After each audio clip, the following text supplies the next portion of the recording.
here, and I'm going to give my very TLDR of the 3.4 Delve patch notes. I've summarized everything down. If I don't mention something, that means I either don't really have a very strong opinion on it, or I don't think it's really worth mentioning. I've broken stuff down into little subsections here, and I'll just sort of run through it and elaborate. So let's start off with some of the more like general global balance things. Spell block. So with the manifesto, it seemed like they wanted to make spell block more accessible for everyone. Instead, they've just like crazy nerfed spell block, and I think that's a really big fail and goes against what it seems like they wanted to do. Yes, block is going to be very powerful in Delve, but if you're going to crazy nerf block and leave dodge the same, then just play dodge, I guess. So yeah, spell block change, bad, very bad. Instant skills, PogChamp, I love it. It's amazing, it's beautiful. Trap throwing speed nerf. Okay, we're going to do a very big rant here about the whole trap throwing speed nerf, and just sort of bear with me a little bit. Okay, they've nerfed trap throwing speed from 0.5 to 0.6. That is a 20% nerf. Now, alongside that, they've also nerfed a bunch of support gems. They're just trying to nerf traps, which is fair enough, because traps are very powerful. At the same time, though, they've individually buffed nearly every single trap skill, implying that they don't think all traps are a problem. Basically, they think arc traps are a problem. Now, there are quite a few ways that you can nerf arc traps while not nerfing arc self-cast or arc totems. A very good example would be nerf the base damage and then increase the cast speed and reduce the mana cost, so it's a global DPS increase for both totems and self-cast while nerfing arc traps and arc mines. That seems like a very elegant solution. It buffs arc totems, it buffs arc self-cast, and it also slightly nerfs arc poet pen. So the people who like cheat arc get nerfed, and the people who play ethical arc get buffed. That is a much better change, in my opinion. By nerfing trap throwing speed, you make traps just feel clunkier to play. If you still feel like you want to nerf traps, just crazy nerf trap damage, nerf trap total limit, but don't nerf trap throwing speed. That's what makes the build feel good. So yeah. Going into the name lock buffs, they've just increased the range slightly. Very good. They've also increased the weapon range, a lot of base melee skills. That is also very good. They've changed how Vol skill lockout works. Basically, if you scale a bunch of increased duration to try and get longer Vol skills, you also end up increasing the time it takes for your Vol skill to recharge. That, I think, is a bad change. I would rather they just limited certain Vol skills. This will negatively impact a few Vol skills which weren't problems. For example, Vol Blight you want to scale duration on. Vol Clarity I don't think was breaking the game. There are a few Vol skills which suffer from this, which I'd rather they just did specific nerfs to the outliers rather than nerfing everything across the board. So that's kind of bad. Going on to the new skill, Smite. Smite, I don't feel very strongly about it. Without seeing it in game, I can't really say, but it seems like it will be okay. So I'm kind of on it. Consecrated Path. Consecrated Path is this kind of fancy-ish ability. Basically, you attack at a location. If there's an enemy there, you like teleport and deal damage. It sounds really good. Until we see it in practice, though, all I can say is it sounds good. Holy Relic is like a special summon, and when you attack, it does a fancy Nova, which heals you, gives like a heal over time, and also gives you a super heal over time for your allies. Seems like decent utility without knowing its damage numbers and everything. Can't say other than seems like good utility. Summoner's usually pretty like starved when it comes to Link, so we'll have to see how it fits in. Maybe you just use Holy Relic with like a Dom below Purity setup, but yeah. Herald of Purity. I personally feel like it'll be meh. I think it's good for people who want to play that build. I don't think that build will be like crushing the game. It'll probably be a decent build, so I'm just going to say it's meh. If you want to play that build, that's fine. You'll play it regardless of what I think. Personally, I'm not that hyped on it. Scourge Arrow. Basically the same as Herald of Purity. If it does insane boss damage, it will see use. I could see a scenario where you like pre-charge the channel before aggroing the boss, so you kind of use it like how you'd pre-lay traps and stuff. That could maybe be good, but again, unless it does crazy good damage, unless it can full clear a screen, I don't see it being amazing. If you still want to play it though, you don't care what I think, so I'm just going to say for me personally, seems meh. Toxic Rain seems very good. Toxic Rain also seems very good in the fact that it scales a degen similar to Caustic Arrow. So if you're playing damage over time based Caustic Arrow, like I probably will, going pure degen focused, I think you should also use like a Mirage Archer Toxic Rain. Toxic Rain with like Mirage Archer, Withering Touch, increased duration. That way you get a little bit of extra damage over time, you get very nice utility setup. I think it'll be very good. Herald of Agony, I also think will be pretty good. We need to see it in game. It will really depend on...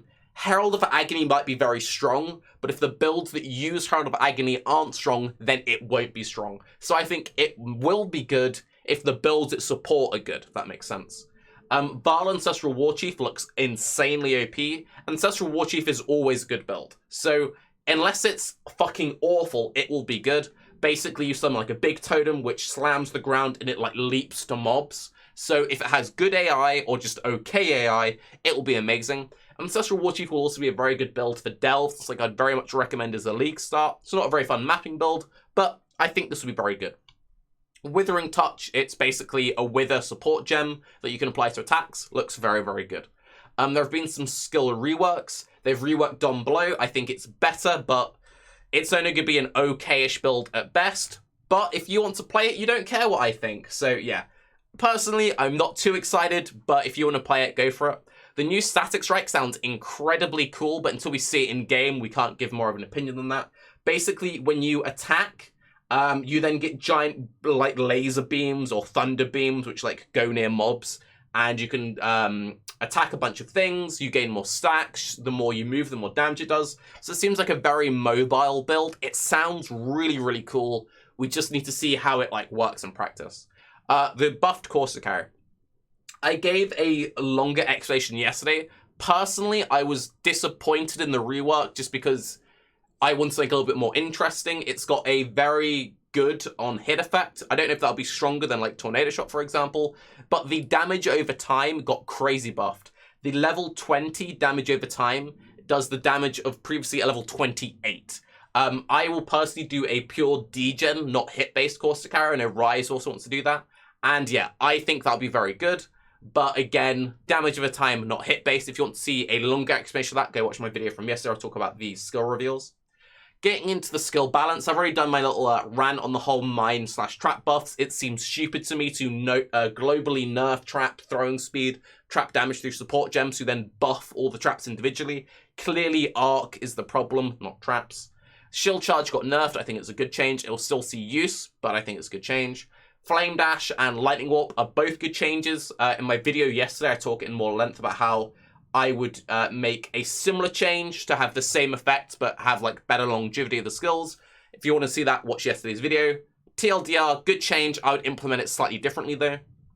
Sunder. They've nerfed the tip of Sunder. They basically cut 20% off it. I think it's a really bad change. They say Sunder is too good for leveling, and they haven't nerfed its leveling capabilities. They've just nerfed its AoE. You'll notice this a little bit in the later acts with higher density, but this is mostly just a nerf to its mapping. It will still be very good for leveling. And yeah, I don't really like it. KB, good change. It got nerfed. It will still be good. It will still be good. It's just not like the best skill at everything in the world now.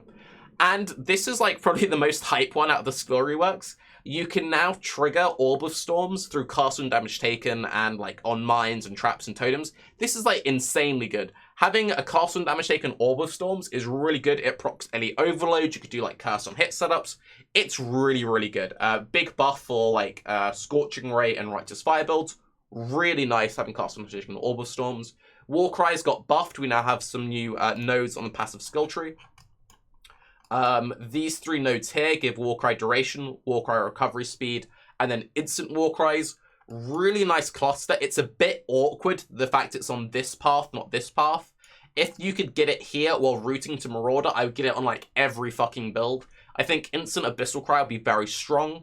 It just being this way is a bit awkward. You do get Bloodless on the way, which is a nice bit of life. I would try and fit it into a lot of builds, but just need to see how important it really is. Abyssal Cry will be very, very strong though, when it comes to delving. It's going to be really good. Oh, and the other one, which isn't as strong as the instant one, is now located up here. And it's Warcry cooldown recovery, Warcry duration, Warcry buff effect, and then increase Warcry duration. You and nearby allies gain 6% attack, cast, and movement speed if you've Warcried recently. Warcry's costing no mana. Warcry's costing no mana is nice, but kind of whatever. 6% attack, cast, and movement speed. I don't think it's enough of a buff to justify traveling towards it. Most builds don't take this middle routing. Tireless is good, so it's not like it's wasted traveling this way. But if it was like 10%, I would take it. 6%, I'm not sure if that's quite enough.